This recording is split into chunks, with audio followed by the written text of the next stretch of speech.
On the other end of the video call, my little sister, dressed in a dazzling outfit, was grinning widely. Oh, sis, congrats on your wedding. What are you up to over there? Me? I'm just changing the dress. She said this as she showed her entire outfit on screen on the phone. She was wearing the exact same colored dress I had chosen. I was curious what a wedding without any relatives would feel like. I'd love to see it. While acting innocently, my sister was subtly trying to one-up me. Sure. Upon seeing the screen, my sister exclaimed, "What? What on earth is happening over there at your venue?" My name is Nancy. I'm a 30-year-old office worker. I'm getting married to my boyfriend, Paul, who is a year older than me. We both share a hobby, watching professional baseball. We met at a baseball stadium, and he proposed to me on the way home from watching a game. We were in a situation similar to going into the 7th inning stretch without allowing a run, despite having runners on base. However, the enemy's 7th inning was unexpected.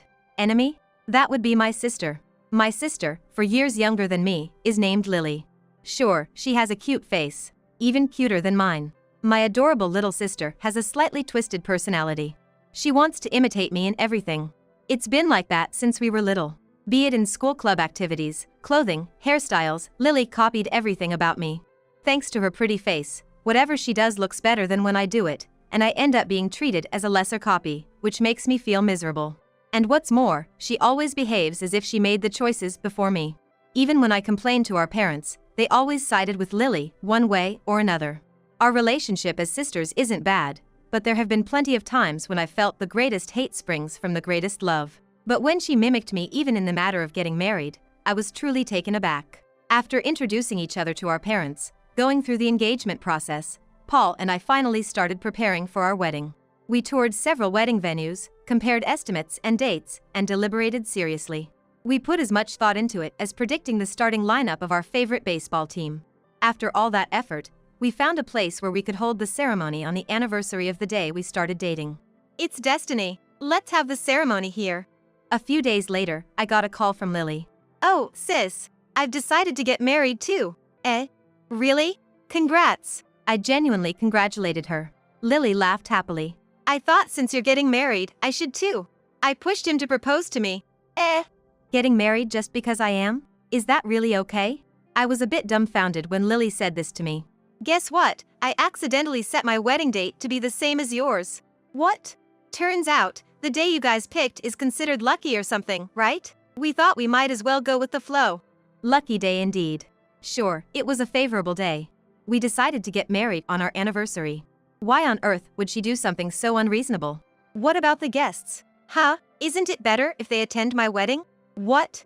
I mean, come on. Guests will have more fun if the bride is cute, don't you think? You just can't pull that off, sis. What? So that's the plan. All our relatives will attend my wedding. I've already contacted everyone in our family. So, heads up, sis. And with that, Lily abruptly hung up. No. She's already contacted everyone. How swift. I felt like a runner was forced out at home plate due to a fly ball in foul territory.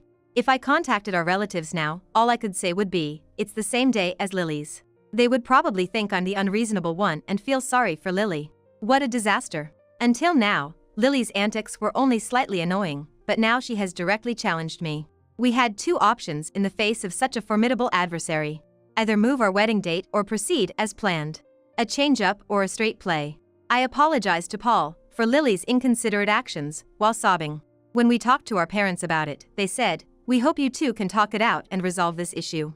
However, they clearly expected me to be the one to give in. I cried again out of frustration and sadness. I'm fed up with my sister and parents who seem happy about ruining their eldest daughter's wedding. My husband genuinely listened to my concerns. But you know, he said, your sister is the kind of person who mimics everything, right? If we move our wedding date, won't she just do the same and end up overlapping with us? You're right. I replied, convinced. She would definitely do that.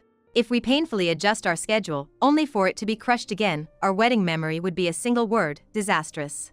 I refuse to let that happen. If it's going to end up like that, there's no point in moving the date. We should value our anniversary and proceed with the ceremony as planned, he suggested. But then, none of our family or relatives will attend, I fretted. Let's think about that, he responded. With our heads put together, my husband and I decided to keep our wedding date. Our parents were terrified at the thought of their two daughters having their weddings on the same day, causing a scramble for attendees. Think again. It will inconvenience our relatives. At least push it back by 6 months. You don't say the same thing to her. She was the one who selfishly decided this. I guess you all think that if I back down, everything will resolve itself. I won't just do as you say anymore. This is my once-in-a-lifetime wedding. We didn't mean that. When I shouted my feelings out loud, my parents were flustered.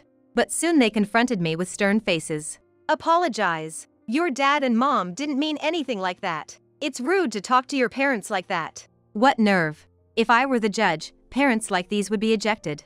That's it. I no longer see you as my parents. Goodbye. I am no longer your daughter. And so, I had a fallout with my parents.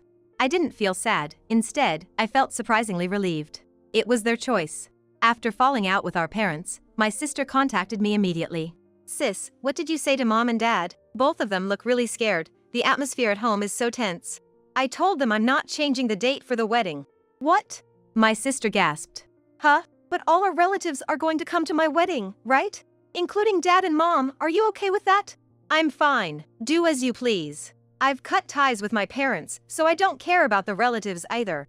Oh wow, really? Then let's both have fabulous weddings. I think my sister's audacity is amazing.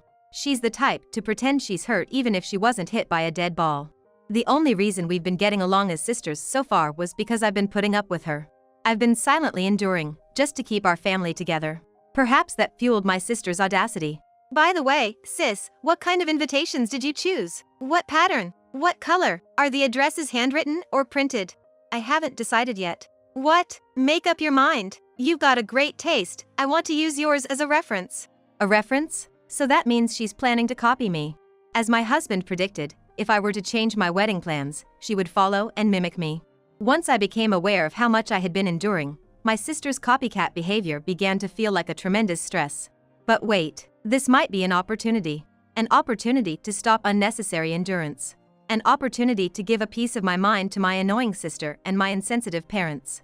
I have a few options in mind. Oh, wait, I'll send you some pictures. I decided to be unexpectedly kind to my sister. My sister, oblivious to my intentions, rejoiced with a purr of delight. Wow, I'm so happy. I knew I could count on you, sis, she exclaimed. If she wanted to rely on me, then so be it. Even I am capable of pulling off a trick play. After that, I lost all contact with our parents. We cut ties, after all. But I still keep in touch with my sister. As expected, she chose the same invitation I did and politely sent one to me as well. Then, she started fishing for information. So, about your wedding. I have been properly responding to her. As the wedding approaches, our frequency of contact has increased. What color is the dress? What kind of fresh flowers? What is the ratio of men to women on the venue staff?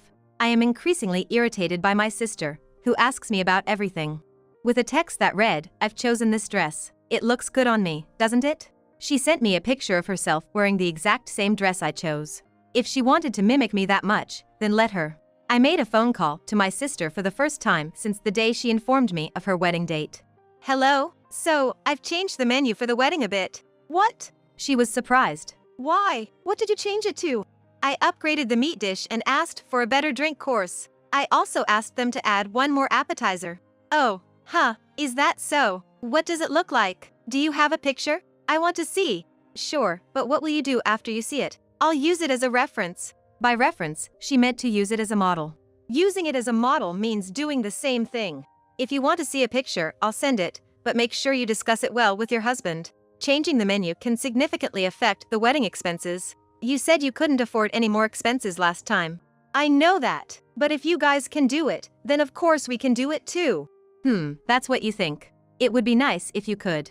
My sister urged me to send the pictures immediately and hung up.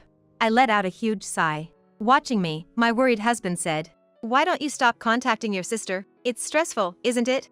"Yes, it's stressful, but I can't stop now. I've decided to teach her a lesson. If I back down now, I'll end up going down the same path as before. I can't stand that." It's okay. I won't stop. This is a battle between sisters who share the same blood. What? I'm going to win this fight. This is the WBC for my sister and me. Not the World Baseball Classic, but the Women's Bridal Classic, you knucklehead. On the day of our weddings, my husband and I were both nervous. There was the stress of being in the spotlight on one of the most important days of our lives, and we were worried if everything would go as planned. However, once the ceremony began, all the nervousness vanished.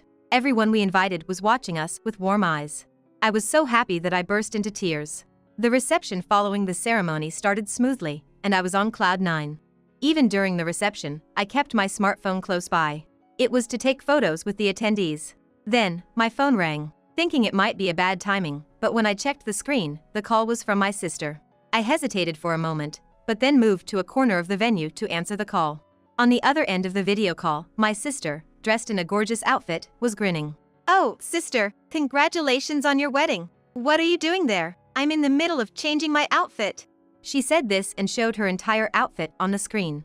It was the exact same dress I chose. I was wondering what it's like to have a wedding without relatives. I want to see. Show me. Okay. I switched the camera and showed her the venue.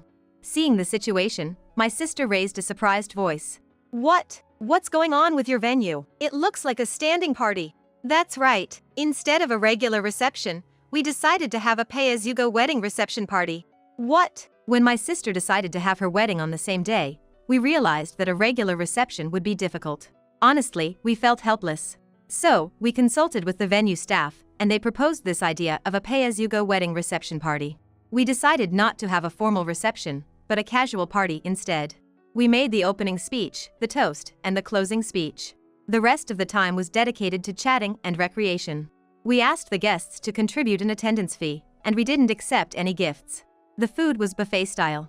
Normally, a reception serves a full course meal, so you need a large space on the table. As a result, the number of people who can sit at one table is limited.